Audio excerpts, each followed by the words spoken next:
most people understand that conflict within an organization can be problematic and costly.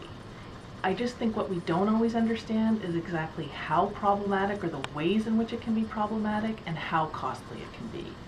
And I was thinking about this recently because I read an article that was talking about the fact that poorly managed conflict within the workplace, or preventable conflict within the workplace, may be the single largest reducible cost that an organization has. And it went on to say that up to 65% of performance issues relate to conflicts between employees or between an employee and a manager, and not related to the employee not having skills or lacking motivation. So there's a lot of evidence to suggest that organizational conflict is a significant issue. And I think if we asked most people about it, they would recognize that conflict can create distractions. So people are going to be chatting about the conflict. It can impact morale. It can impact performance. It can create stress and health problems for people. It can increase absenteeism. So I think most people have an understanding of that.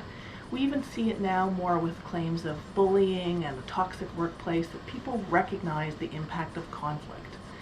And yet again, I still think most organizations don't actually try to figure out, how does the fact that those two people over there, they're not getting along with one another, how does that actually impact the team? How does that impact their productivity?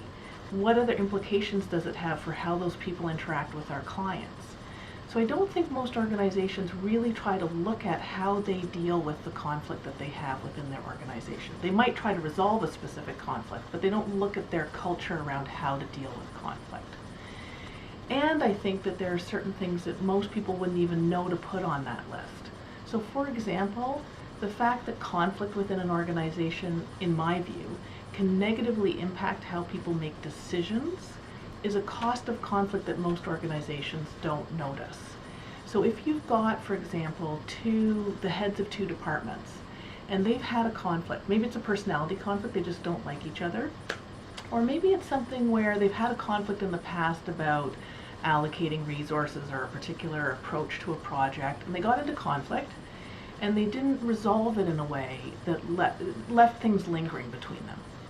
So now, the heads of those two departments, that may trickle down to the rest of their departments, where the rest of the department, they don't interact the way they might.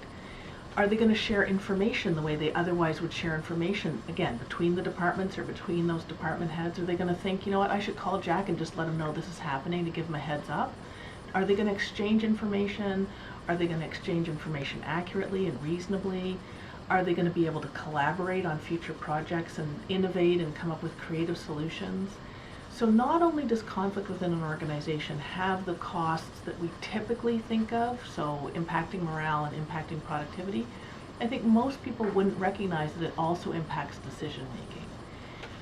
Which is all the more reason, in my view, why organizations have to look at, how are we going to respond to conflict within this organization? How much time and attention they need to put into that, and to make sure that people within the organization have the skills to avoid preventable conflicts and to resolve conflicts appropriately to minimize these costs to the organization.